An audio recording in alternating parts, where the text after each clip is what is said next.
Hello दोस्तों, स्वागत है आपका इस नए क्लास में जो कि लेके आ गए हैं केमिस्ट्री यानी रसायन शास्त्र का प्रश्न। तो चलिए स्टार्ट करेंगे। आज का पहला प्रश्न, निम्नलिखित में से असत्य कथन छांटिए, यानी आपको गलत कथन चुनना है। तो पहले हमें ऑप्शन चेक करना पड़ेगा। ऑप्शन ए है, द्रव पदार्थ का आकार क्या है? अनिश्चित होता है। तो ये आपको पता होगा कि आकार क्या होता है? अनिश्चित होता है। तो ये तो सही दिया हुआ है। वहीं ऑप्शन नंबर बी है, द्रव पदार्थ का आयतन निश्चित होता है। तो आयतन भी क्या होता है? निश्चित होता है। ये बात भी ध्यान रख लेंगे। वहीं तीसरा कथन है, द्रव पदार्थ असंपीड़ित होते हैं। तो ये भी आपका सही सेंटेंस ही दिया हुआ है। वहीं ऑप्शन 4 की अगर बात करें तो द्रव पदार्थ में अवयवी कणों के मध्य प्रबल आकर्षण बल पाया जाता है। तो ये द्रव पदार्थ के बारे में गलत दिया है। तो इसी का राइट आंसर हो जाएगा ऑप्शन नंबर डी। अब ये कथन गलत क्यों हुआ? क्योंकि यहाँ पर इसके मध्य प्रबल आकर्षण बल नहीं, बल्कि क्या होना चाहिए था? दुर्बल आकर्षण बल। दुर्बल आकर्षण बल पाया जाता है। और यहाँ असंपीड़ित होते हैं मतलब क्या हुआ कि इनको दबाया नहीं जा सकता है। क्या नहीं किया जा सकता है? तो दबाया नहीं जा सकता है। ये इसका मतलब हो गया। ठीक। वहीं अगर और कुछ द्रव पदार्थ से जानकारी जो पूछ सकता है, तो जैसे ध्यान रखिएगा कि द्रव में विसरण का गुण पाया जाता है। विसरण का गुण पाया जाता है। एक एक बिंदु महत्वपूर्ण रहेगा, तो ध्यान से पूरा वीडियो को देखिएगा, सुनिएगा। गुण पाया जाता है। ठीक। इसीलिए क्या होता है कि इसी में लिख लीजिएगा कि यथार्थ विसरण का गुण मतलब कि यथार्थ विभिन्न प्रकार के जो द्रव हैं वो आपस में क्या होते हैं? आपस में घुल मिल जाते हैं। घुल मिल जाते हैं। ये बात हो गई। और अगर आप इसमें ध्यान रखना चाहें तो आप जरूर ध्यान रखिएगा। पूछ लिया जाता है कि जो द्रव का अंतराण्विक बल होता है, अंतराण्विक बल वो ठोस पदार्थ की तुलना में, किसकी तुलना में? तो ठोस पदार्थ की तुलना में क्या होता है? कम होता है। ये बात भी आप क्या करेंगे? नोट डाउन कर लिया करेंगे। ठीक। तो ये हो गई द्रव पदार्थ से संबंधित प्रश्न। इसी तरह केमिस्ट्री के चलिए दूसरे प्रश्न को भी देख लेते हैं। यदि मिश्रण के घटक पदार्थों का अधिशोषण अलग अलग हो तो उन्हें किस विधि के द्वारा मिश्रण से पृथक किया जाता है? मोस्ट इम्पॉर्टेंट प्रश्नों में से एक। ऑप्शन ए है परभाजी आसवन, बी है आसवन, सी है वर्णलेखिकी या डी है निस्पंदन। तो इसका जो राइट आंसर हो जाएगा ऑप्शन नंबर सी, यानी कि वर्ण लेखिकी की बात हो रही है। वर्ण लेखिकी हिंदी रूप हो गया, कभी कभी आपको अंग्रेजी टर्म ही दे देगा, क्रोमटोग्राफी होता है। क्या होता है? क्रोमटोग्राफी भी इसकी जगह आपको टर्म दे दिया जा सकता है। तो ये आप क्या करेंगे? ध्यान में रख लेंगे। वही बात करें, चूंकि वर्ण लेखकी विधि या क्रोमटोग्राफी विधि की बात आई है, तो ध्यान रखिएगा कि इस तकनीक के द्वारा या इस विधि के द्वारा स्याही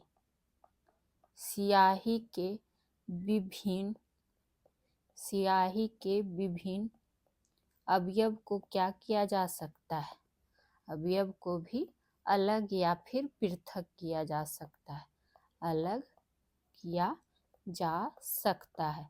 और ध्यान दीजिएगा सारे बिल्कुल एनसीईआरटी टर्म हैं, आपको बुक में भी पढ़ने को मिलेगा। वहीं अगर बात करें इसकी तो और आप ये ध्यान रख सकते हैं कि क्रोमेटोग्राफी तकनीक का इस्तेमाल जो है अपराध से जुड़े जांच में भी, अपराध से जुड़े जांच में भी किया जाता है, जांच में किया जाता है। तो ये बिंदु भी लिख लीजिएगा। यानी कि किसी अंग में सूक्ष्म से सूक्ष्म मात्रा में उपस्थित पदार्थों की पहचान किसके द्वारा की जाती है, तो क्रोमेटोग्राफी के द्वारा की जाती है। और अगर इसमें आप पॉइंट लिखना चाहें तो लिख लीजिएगा कि क्रोमेटोग्राफी तकनीक में या फिर वर्ण लेखकी की बात जब हो रही है तो वर्ण लेखकी में इस सिद्धांत पर आधारित है, मतलब इसका सिद्धांत इस पर आधारित है। इस तरह से इस सिद्धांत पर आधारित है, क्या है आधारित, आधारित है कि विभिन्न ठोस विलय, विभिन्न ठोस विलय एक विलायक में, एक विलायक में क्या हैं, घुले हैं, घुले हैं, परंतु उनकी विलयता, उनकी जो विलयता होती है वो क्या होती है, भिन्न भिन्न होती है, भिन्न भिन्न होती है। तो इस कथन को भी ध्यान में आप रख लीजिएगा। चलिए तीसरे प्रश्न की चर्चा कर लिया जाए कि तीसरा प्रश्न हमारा क्या पूछा जा रहा है। एसीटोन एवं मेथिल एल्कोहल के मिश्रण को पृथक्करण की किस विधि से पृथक किया जाता है। यहाँ भी देखिए किसको पूछ रहा है, एसीटोन और एथिल एल्कोहल के मिश्रण को। ठीक, तो इसका जो राइट आंसर हो जाएगा ऑप्शन नंबर बी। यहाँ देखिएगा आसवन है, यहाँ भाप आसवन है, तो ऑप्शन नंबर बी ध्यान रखिएगा। या फिर इसकी जगह आपको प्रभाजी आसवन ध्यान रख सकते हैं। कौन सा आसवन, तो प्रभाजी आसवन, ये इसका आंसर हो जाएगा। ठीक, वहीं अगर और इसमें हम चर्चा करें तो आपको पता होना चाहिए कि प्रभाजी आसवन में दो या दो से अधिक, दो या दो से अधिक द्रव पदार्थ से बने, द्रव पदार्थ से क्या कहता है, बने मिश्रण के, बने मिश्रण के अवयवों को, अवयवों को क्या करता है, अलग करने में इसका प्रयोग किया जाता है, अलग करने में इस विधि का प्रयोग किया जाता है। तो ये आप लिख सकते हैं। ठीक, वहीं अगर बात करें कि और क्या क्या इस आसवन विधि द्वारा पृथक किया जा सकता है एग्जाम्पल में, एक तो पूछा ही गया है। जैसे अगर आपसे पूछ ले, ध्यान रखिएगा कि पेट्रोलियम का विभिन्न अवयव, जैसे कि पेट्रोल हो गया, डीजल हो गया, किरोसिन हो गया, किरोसिन हुआ, या फिर वायु की बात हो जाए, वायु, तो इनका जो भी विभिन्न अवयव होगा, विभिन्न अवयव, अवयव जैसे कि क्या ध्यान रख सकते हैं, नाइट्रोजन, नाइट्रोजन हुआ, या फिर क्या हुआ, ऑक्सीजन हुआ, ऑक्सीजन हुआ। तो ये सबको किस विधि द्वारा अलग किया जा सकता है, तो ध्यान रखिएगा प्रभाजी आसवन विधि द्वारा, प्रभाजी आसवन विधि द्वारा क्या किया जा सकता है, अलग किया जा सकता है, अलग किया जा सकता है। ये आप ही लोग के लिए लिखा जा रहा है, तो प्लीज आप लोग भी नोट डाउन किया करेंगे। 4 नंबर प्रश्न पे बढ़ते हैं। निम्नलिखित में से विसमांगी मिश्रण का उदाहरण नहीं है पूछा जा रहा है। ठीक है, तो नहीं है, पहले उससे पहले जान लेते हैं इनमें से कौन कौन है। ऑप्शन ए है जल तथा मिट्टी का मिश्रण। ठीक, तो ये है। वहीं बात करें ऑप्शन बी का जल तथा एल्कोहल, ऑप्शन सी है तेल और जल का मिश्रण, तो ये भी है विसंवांगी मिश्रण। रेत तथा लोहा के बुरादे का मिश्रण, तो ये भी है, लेकिन जो नहीं है वो हो जाएगा जल और एल्कोहल। ठीक, तो ये बात आप इसमें ध्यान रख लेंगे। आपको पता होगा कि दो प्रकार का मिश्रण, एक होता है समांगी मिश्रण, समांगी मिश्रण। ठीक, समांगी मिश्रण के अवयव जो हैं वो क्या होते हैं कि सूक्ष्मदर्शी से भी दिखाई नहीं देते हैं, सूक्ष्मदर्शी से भी दिखाई नहीं देते हैं। ठीक, ये हो रही है बात किसकी, समांगी मिश्रण की। वही बात करें अगर एग्जाम्पल समांगी मिश्रण का ध्यान रखना हो तो ध्यान रखिएगा, जैसे कि शरबत हुआ, उसमें क्या चीनी जो घुला हुआ है, पानी, वो आप देख सकते हैं नहीं।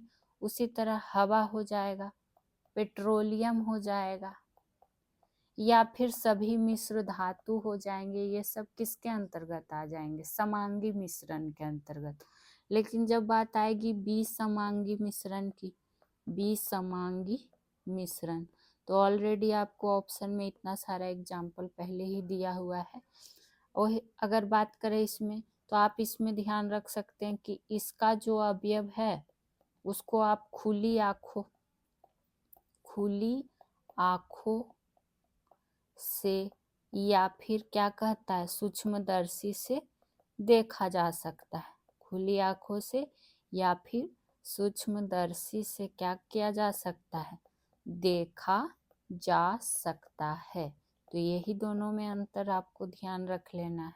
एग्जाम्पल इसका हम पहले भी देख चुके हैं, और अगर एग्जाम्पल के रूप में ध्यान रखना चाहें तो जैसे मक्खन भी आ जाएगा, पनीर हो जाएगा, दूध हो जाएगा, या फिर रक्त हो गया, ये सब किसके अंतर्गत आ जाएंगे, विसमांगी मिश्रण के अंतर्गत। तो आई होप आपका क्लियर रहेगा समांगी मिश्रण और विसमांगी मिश्रण।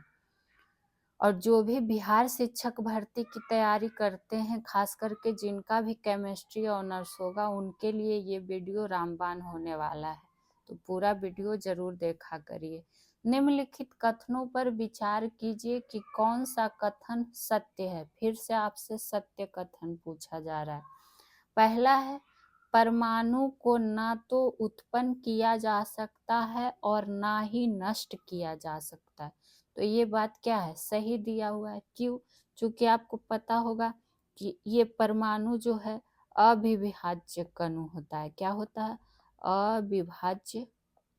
अविभाज्य कण होता है।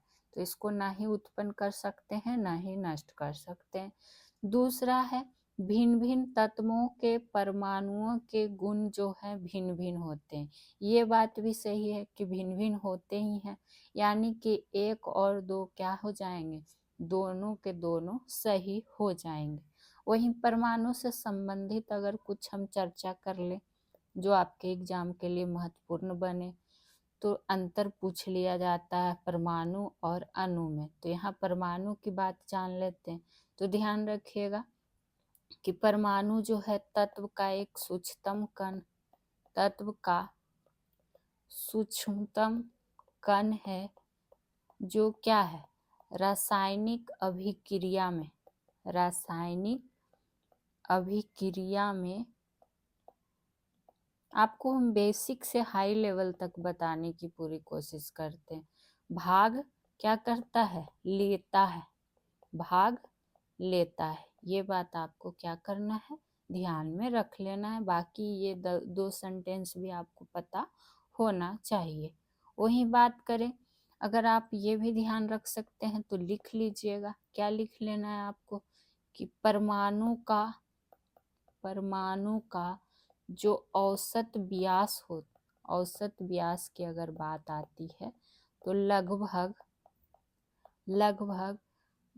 10⁻⁻15 मीटर होता है। ये बात भी आप क्या करेंगे, ध्यान में रख लेंगे। ठीक, और अभी जाने कि भिन्न भिन्न तत्वों का क्या है, परमाणु का गुण भी क्या होता है, भिन्न भिन्न होता है।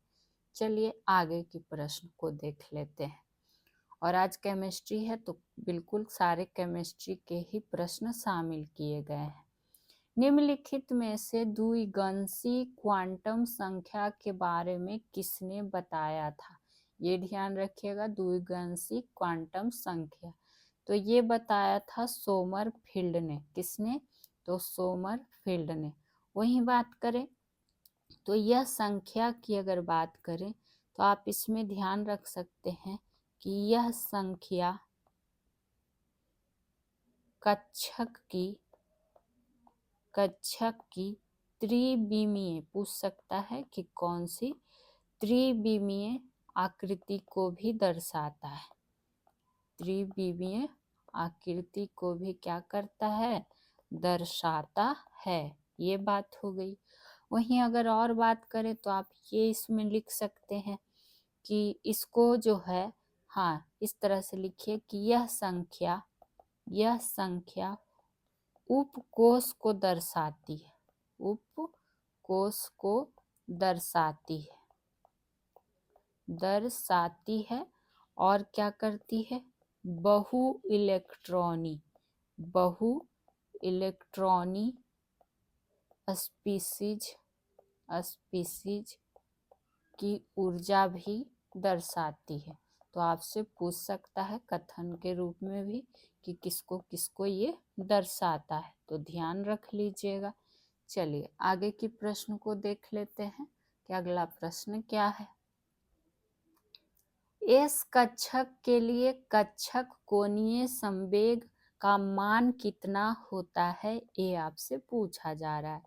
ऐसे प्रश्न अपने आप में क्वेश्चन आंसर ही महत्वपूर्ण होते हैं। तो ध्यान रखिएगा, ये हो जाता है 0। कितना हो जाएगा? तो 0 हो जाएगा। क्योंकि आपको पता है कि इलेक्ट्रॉन की ऊर्जा कक्षक कोणीय क्या है? संवेग पर निर्भर करती है। कोणीय संवेग पर क्या करती है? निर्भर करती है। ठीक, तो ये बात आप ध्यान रखेंगे। वहीं आप यहाँ पर एक चीज और ध्यान रख लीजिए कि कक्षक कोणीय संवेग जो है ये द्विगंशी, जो अभी हम लोग इसके पहले वाला प्रश्न किए, द्विगंशी क्वांटम संख्या पर भी क्या करता है? निर्भर करता है। तो ये बात भी आप ध्यान रख सकते हैं। चलिए आगे की प्रश्न को देख लें कि अगला प्रश्न क्या पूछा जा रहा है। और आगे के प्रश्नों पे जाने से पहले आप लोग से रिक्वेस्ट रहेगा कि जो भी बिहार शिक्षक भर्ती की तैयारी में लगे हुए हैं, please solution by PJ channel subscribe कर लीजिए। जीके जीएस का बेस्ट निचोड़ आपको मिलता है, बिल्कुल एनसीईआरटी बेस्ट। तो आप लोग वीडियो को लाइक शेयर जरूर किया करें, और लाइक शेयर करें साथ ही साथ एक कमेंट भी कर दिया करें कि आपको कैसी क्लास लगती है, या इस क्लास से संबंधित कोई प्रश्न हो, सुझाव हो तो जरूर कमेंट सेक्शन में बताएं। तो चलिए बढ़ेंगे केमिस्ट्री के अगले प्रश्न की ओर। किसी भी कक्षक में इलेक्ट्रॉन का युग्मन नहीं होता जब तक उपकोष के प्रत्येक कक्षक में समान चक्रण वाला एक एक इलेक्ट्रॉन न आ जाए। यह कक्षकों में इलेक्ट्रॉन भरने का कौन सा नियम है? आपसे नियम पूछ रहा है, तो ध्यान रखिएगा, इसका आंसर हो जाएगा हुंड का अधिकतम बहुलकता का नियम। और एक प्रश्न ऐसे आपको जरूर से जरूर दिखेंगे एग्जाम में, ठीक? तो इसके अकॉर्डिंग ये नियम काम करेगा, इसको आप ध्यान रख लीजिएगा। वहीं हुंड का नियम में आप ये ध्यान रख सकते हैं कि एस उपकोष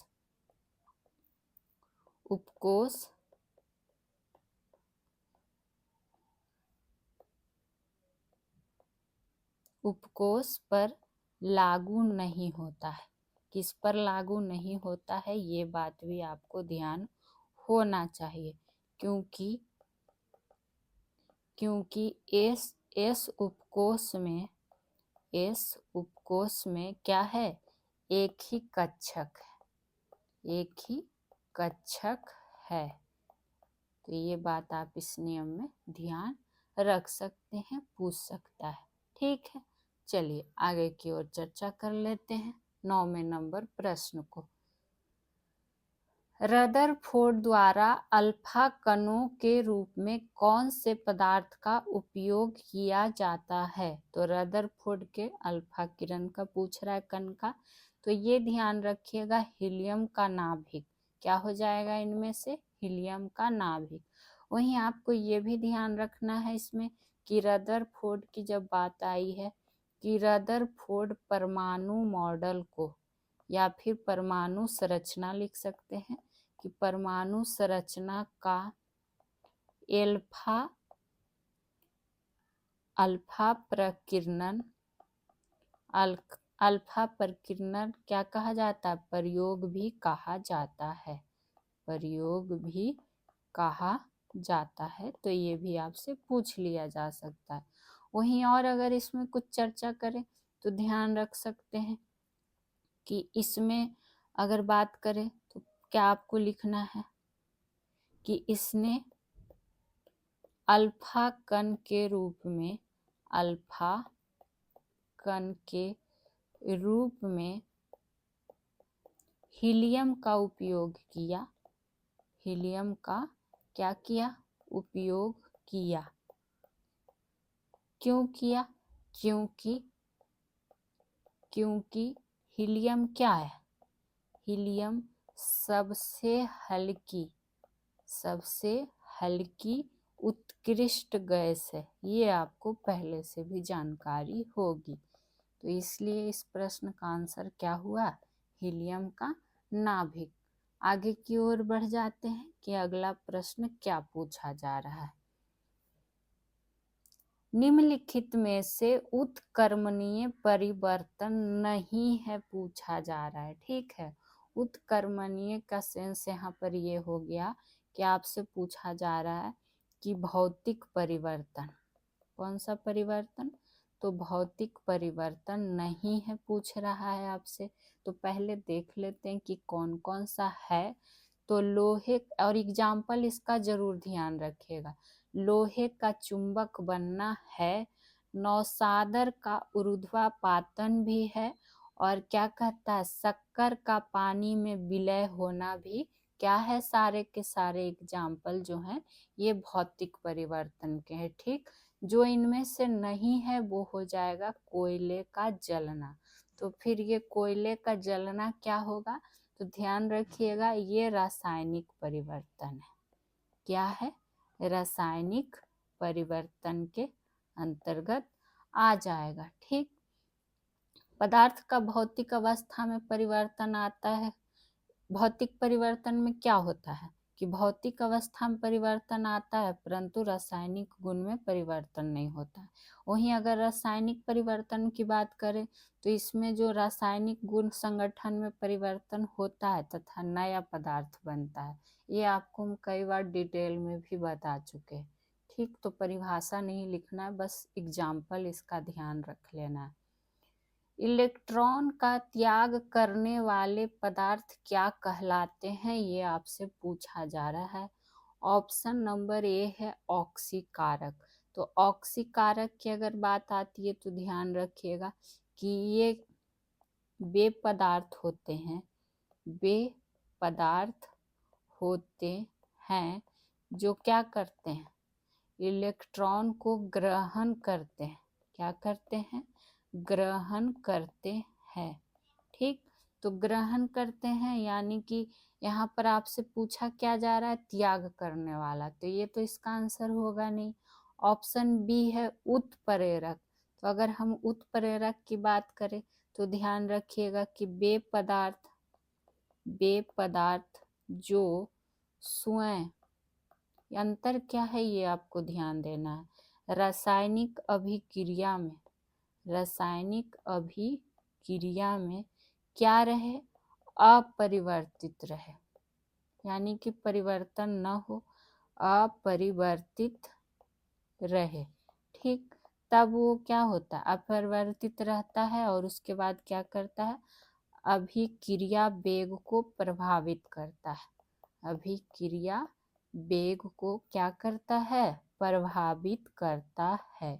और ये क्या हो जाएगा, तो ये उत्प्रेरक हो जाएगा। हमसे आपसे इलेक्ट्रॉन का त्याग करने वाला पूछा जा रहा है, तो जो इलेक्ट्रॉन का त्याग करने वाला पदार्थ है वो होता है क्या, अपचायक। तो ऑप्शन नंबर सी होगा इसका राइट आंसर। ऑक्सीकारक की जब बात आई है तो ऑक्सीकारक में देखिए आप एग्जाम्पल ध्यान रख लीजिएगा, पूछ लिया जाता है। तो एग्जाम्पल में आप क्या ध्यान रख सकते हैं, O2, O3, H2O2 और क्या HNO3 और KMNO4, ये सब आ जाते हैं ऑक्सीकारक के रूप में। ठीक है, तो कभी आप सिर्फ चुनने के लिए दे देगा तो आपको पता होना चाहिए। वहीं अपचायक की बात आई है, अपचायक की जगह आपको या अपकारक भी रह सकता है, अपचायक या फिर अपकारक, ध्यान रखिएगा। तो इसके अंतर्गत आ जाता है H2, H2S, CO, SO2, ये सब किसके अंतर्गत आ जाएंगे, तो अपचायक या अपकारक के अंतर्गत। तो एग्जाम्पल भी आपको ध्यान में होना चाहिए। चलिए 12 नंबर प्रश्न देख लेते हैं। किसी तत्व से ऑक्सीजन का निकलना या फिर ऋण विद्युतीय तत्व का निकलना क्या कहलाता है। देखिए कितना कंफ्यूजन वाला टर्म। अब यहाँ पर ऑक्सीकरण हम लोग जान ही चुके हैं। यहाँ क्या हो जाएगा, ए और बी दोनों भी दिया हुआ है, ऑप्शन ए होगा इसका राइट आंसर। ए हो जाएगा अपचयन। और इसके पहले हम लोग क्या पढ़े थे, देखिए इसके पहले आप लोग पढ़े अपचायक और अभी आ गया है अपचयन। तो कंफ्यूज नहीं होना है, प्रश्न के अकॉर्डिंग हमें आंसर करना है।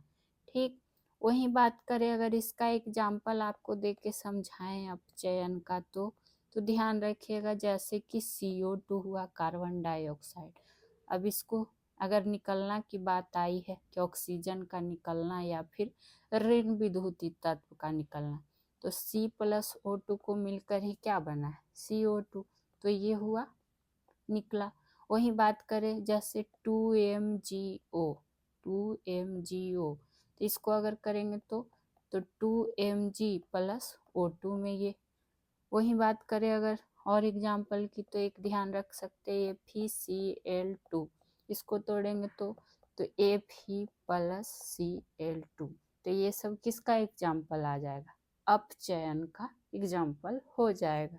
ठीक, चूंकि आपसे एग्जाम्पल ही पूछ लिया जाता है ज़्यादातर, ये तो आपको ठीक है डायरेक्ट क्वेश्चन है, लेकिन एग्जाम्पल भी आपको ज़्यादातर दिखेंगे। 13 नंबर की बात कर ले। निम्नलिखित मदों में से किसकी प्रकृति सामान्यतः क्या है, क्षारीय है, आपसे पूछा जा रहा है। 1 नंबर में है टूथपेस्ट, बी है आसुत जल और 3 में है बेकिंग सोडा। तो क्षारीय प्रकृति किसकी है, तो इनमें से जो हो जाएगा, एक हो जाएगा टूथपेस्ट का और एक हो जाएगा बेकिंग सोडा का, यानी कि 1 और 3 कहाँ है, तो ऑप्शन नंबर बी हो जाएगा इसका राइट आंसर। टूथपेस्ट क्या, ये आपको पता है कि क्षारीय प्रकृति के होते हैं। किस प्रकृति के, क्षारीय। चूंकि ये क्या करते हैं, दांतों की सफाई, दांतों की सफाई। दांतों की सफाई टूथपेस्ट की क्या होती है, क्षारीय प्रकृति है, यानी कि क्षारीय प्रकृति निष्क्रिय करके दंत क्षय पर रोक लगाता है। तो इस तरह से आप ध्यान रख सकते हैं। आसुत जल की अगर हम बात करें तो ये आपको पता होना चाहिए कि जल का शुद्ध रूप है, जल का क्या है, शुद्ध रूप है, जो अपनी प्रकृति में क्या है, ना ही, इस पे ध्यान रखिएगा कि जल का शुद्ध रूप है जो अपनी प्रकृति में, अपनी प्रकृति में ना तो अम्लीय होता है, ना तो अम्लीय होता है और ना ही क्या होता है, क्षारीय होता है, ना ही क्षारीय होता है। तो इसीलिए तो यहाँ पर ये क्षारीय नहीं है, उसके अंतर्गत आया। वहीं बेकिंग सोडा की अगर हम बात कर ले तो बेकिंग सोडा जो कि है एक कमजोर क्षार।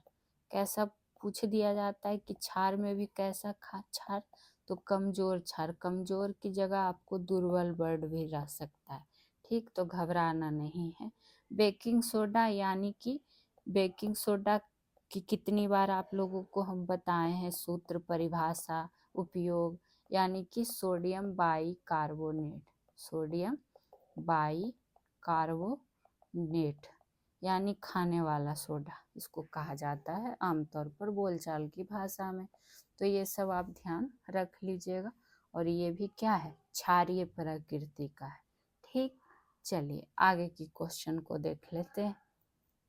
यदि मधुमक्खी आपको डंक मार दे तो निम्नलिखित में से कौन सी सर्वोत्तम औषधि होगी? तो ध्यान रखिएगा, ये इनमें से जो हो जाएगा option number D, baking soda. सोचिए, बेकिंग सोडा एक क्या होगा, सर्वोत्तम औषधि होगा, ठीक। वहीं आपसे पूछ लिया जाता है कि मधुमक्खी का डंक, मधुमक्खी का डंक हो या फिर बिच्छू डंक, बिच्छू डंक हो, इनमें कौन सा अम्ल पाया जाता है? तो ध्यान रखिएगा, मेथेनोइक अम्ल। कौन सा अम्ल? तो मेथेनोइक अम्ल, या फिर उसी को लिख देगा क्या, फॉर्मिक अम्ल। फॉर्मिक अम्ल भी आमतौर पर कह दिया जाता है, ठीक। यानी कि अगर इसके सूत्र की बात करें तो वो भी ध्यान रख सकते हैं, HCOOH, इस तरह से। ये बात हो गई, पूछा जाता है, कई बार पूछा भी गया है। उसी तरह चलिए इसमें इतना ही, बाकी तो आपको कई बार हम एसिड भी पढ़ा चुके, किसमें कितना कौन सा अम्ल, चैप्टर वाइज भी आपको करवा चुके। आ गए फिर से हम लोग 15 नंबर प्रश्न पर। लाल लिटमस पत्र को नीला कौन कर देता है, ये आपसे पूछा जा रहा है। तो ये क्षार कर देता है। डिटेल में पढ़ना हो तो प्लेलिस्ट चेक करिए, आपको पढ़ाया हुआ है। वहीं बात करें कि ये तो क्या कर देता है, लाल लिटमस पत्र को नीला कर देता है, ध्यान रख लीजिएगा। वहीं बात करें अगर अम्ल की बात रहती तो अम्ल जो है ये क्या करता है, अम्ल है जो नीला लिटमस पत्र को क्या कर देता है, नीला लिटमस पत्र को लाल रंग में बदल देता है, लाल रंग में बदल देता है। वही अम्ल की बात आती है तो अम्ल में भी ध्यान रखिएगा कि स्वाद क्या होता है, खट्टा होता है, स्वाद खट्टा होता है। वही क्षार की बात आएगी तो स्वादहीन होता है, या फिर स्वाद कड़वा होता है, लिखिएगा कड़वा होता है, ठीक। अम्ल की बात करें तो अम्ल में क्या होगा, पीएच मान जो है 7 से कम होगा, 7 से कम होगा। वहीं क्षार की बात करेंगे तो 7 से ज़्यादा होगा। ये सब पढ़ा चुके हैं कि पीएच स्केल पे। और रही बात उदासीन का, तो उदासीन में कितना मान हो जाता है, पीएच मान 7 हो जाता है। पीएच स्केल का खोजकर्ता कौन है, तो सोरेनसन है। आ जाइए 16 नंबर प्रश्न पे। और बार बार बोल रहे हैं, एक एक प्रश्न काफी आपके लिए महत्वपूर्ण है। आधुनिक आवर्त सारणी में कुल कितने वर्ग थे? आधुनिक आवर्त सारणी में पूछा जा रहा है, तो ध्यान रखिएगा ये 18 वर्ग थे। कितने? तो 18 थे, ठीक। और 18 वर्ग तथा 7 आवर्त, आवर्त भी आपसे पूछ सकता है कि आवर्त का संख्या कितना, तो 7 आवर्त, ये भी आप ध्यान में रख लेना है। वहीं आपको बात करें तो एक आवर्त सारणी, नोट डाउन कर लीजिएगा कि एक आवर्त सारणी उनके परमाणु संख्या क्या हो जाएगा, उनके परमाणु संख्या और रासायनिक गुणों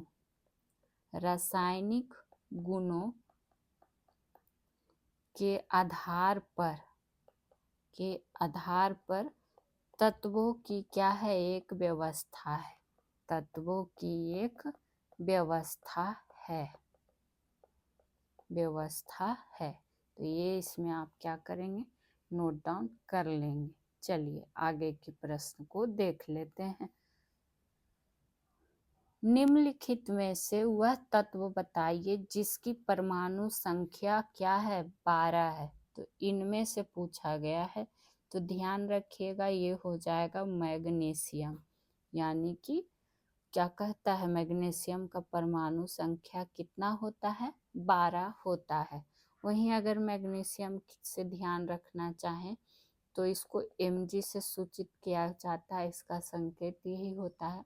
वहीं अगर बात करें तो मैग्नीशियम एक हल्की चांदी जैसी सफेद धातु है। कैसी धातु है, तो सफेद धातु है, जो कि क्या करता है, पृथ्वी की पपड़ी में प्रचुर मात्रा में पाया जाता है, प्रचुर मात्रा में पाया जाता है। तो आप ये ध्यान रख सकते हैं, पाया जाता है। ठीक, बाकी आपके लिए यहाँ पर एक होमवर्क चलिए दे देते हैं कि सोडियम पोटेशियम, सोडियम को Na से, पोटेशियम को K से, कैल्शियम को Ca से, आपको इन तीनों का क्या बताना है, परमाणु संख्या। कमेंट बॉक्स में आपको इसका क्या देना है, जवाब देना है। कुछ आप लोग भी जवाब दिया कीजिए, आप ही का रिवीजन होगा। और उससे आगे के प्रश्नों पे जाने से पहले एक बार ये फिर से चैनल संबंधित जानकारी है, तो जो भी क्लास देखते हैं प्लीज़ पूरा देखा करें। और हाँ, कमेंट एक ज़रूर किया करें कि आपको क्लास कैसी लगती है या प्रश्नों का लेवल, बिल्कुल, क्योंकि आपको NCERT बेस्ड एकदम पेड बैच जैसा दिया जा रहा है।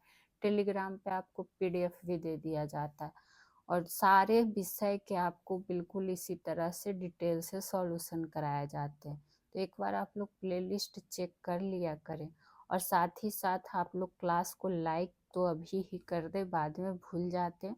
और जो भी दोस्तों के ग्रुप हो, व्हाट्सएप, इंस्टा, जो भी हो, प्लीज़ उसमें लिंक को शेयर भी कर दिया करें। आपसे बस सपोर्ट की उम्मीद रहेगी। बाकी जो आपको पढ़ाई में जो भी है GK GS का, बहुत ही अच्छे तरीके से दिया जा रहा है। 18 नंबर की बात कर लेते हैं।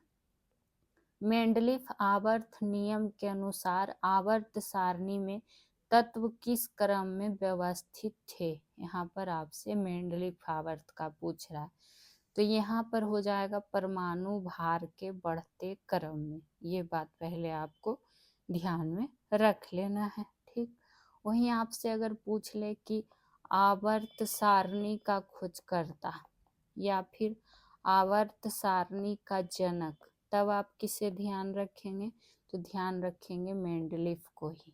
किसे, मेंडलीफ को ही।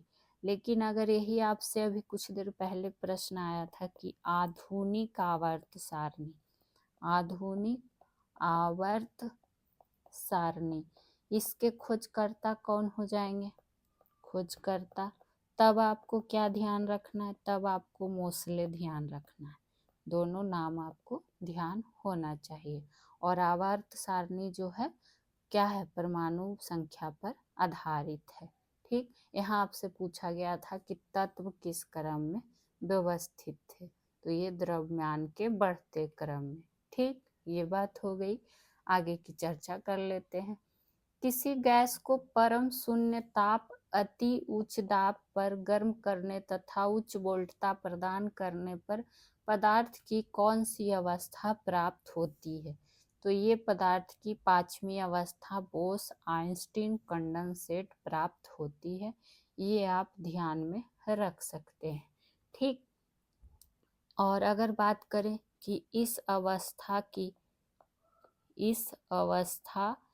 की अगर बात करें, पूछ ले आपसे कि इस अवस्था की अवधारणा, इस तरह से लिख लीजिएगा कि अवधारणा सबसे पहले किसके द्वारा प्रस्तुत किया गया था, तो सबसे पहले सत्येंद्र नाथ बोस, सत्येंद्र नाथ बोस के द्वारा प्रस्तुत किया गया था।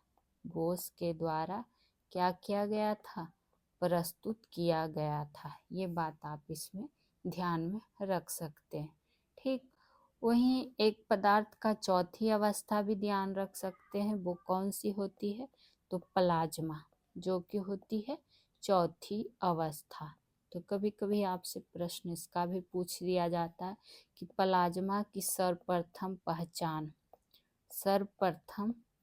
पहचान किसने की थी? तो विलियम क्रुक्स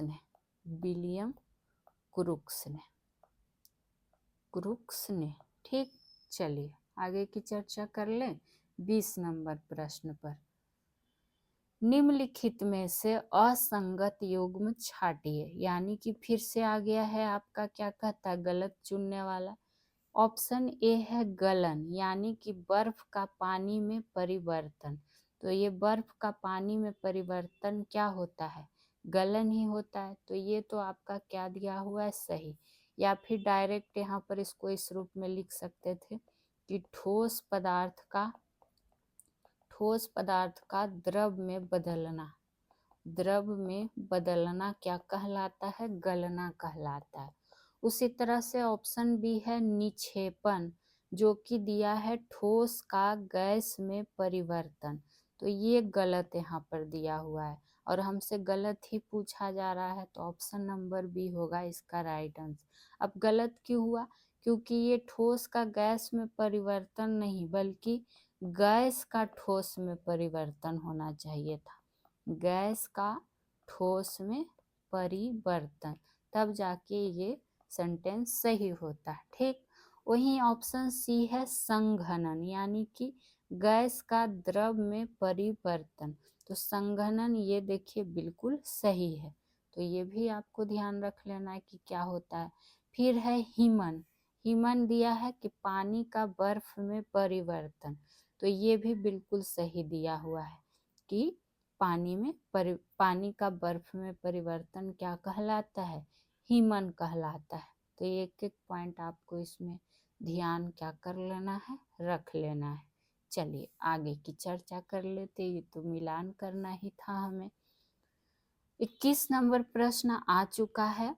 किसी ठोस पदार्थ के द्रव में परिवर्तित हुए बिना ही सीधे गैसीय अवस्था में परिवर्तित हो जाने की प्रक्रिया निम्नलिखित में से क्या कहलाती है? तो ध्यान रखिएगा, ये प्रक्रिया कहलाती है ऊर्ध्वापातन। ठीक, तो ऑप्शन नंबर बी होगा इसका राइट आंसर। यानी इस तरह से आप लिख सकते हैं कि ठोस पदार्थ को गर्म करने पर ठीक क्या होता है? गैसीय अवस्था प्राप्त होता है। वही तो हमसे पूछा गया था, गैसीय अवस्था प्राप्त होता है। और ये ऊर्ध्वापातन को कहीं कहीं आपको इंग्लिश टर्म ही दे देगा, सब्लिमेशन। क्या हो जाएगा? सब्लिमेशन। तो यहाँ पर सब्लिमेशन ये प्रक्रिया है, ये आप ध्यान रख लीजिएगा। यही अगर गैसीय अवस्था और उसको क्या करे? ठंडा, तो क्या होगा? ठोस अवस्था में परिवर्तन हो जाएगा। तो ये फिर क्या हो जाएगा? ये हो जाएगा रिवर्स सब्लिमेशन। ये ध्यान रख सकते हैं। वहीं अगर आपसे इसका कुछ क्या कहता है उदाहरण पूछ ले तो ध्यान रख सकते हो ऊर्ध्वापातन पदार्थ में क्या, जैसे कि नेफ्थलीन की गोलियां,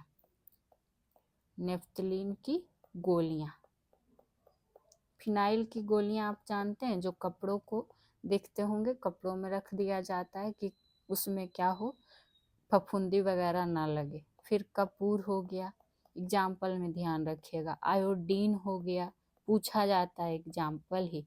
कैफीन हो गया, अमोनियम क्लोराइड हो गया, प्रश्न देखिएगा आप किसी भी प्रीवियस ईयर में आपको मिलेंगे ऐसे प्रश्न। तो ये सब क्या है? ऊर्ध्वापातन पदार्थ के अंतर्गत आ जाता है। ऊर्ध्वापातिज पदार्थ लिख सकते हैं। ठीक, तो आज की क्लास कैसी लगी प्लीज़ प्लीज़ कमेंट करके ज़रूर बताया करें, आपसे यही रिक्वेस्ट रहता है। बाकी solution by PJ channel subscribe कर लीजिए, वीडियो अच्छी लगे तो लाइक शेयर भी कर दिया करें। Thank you.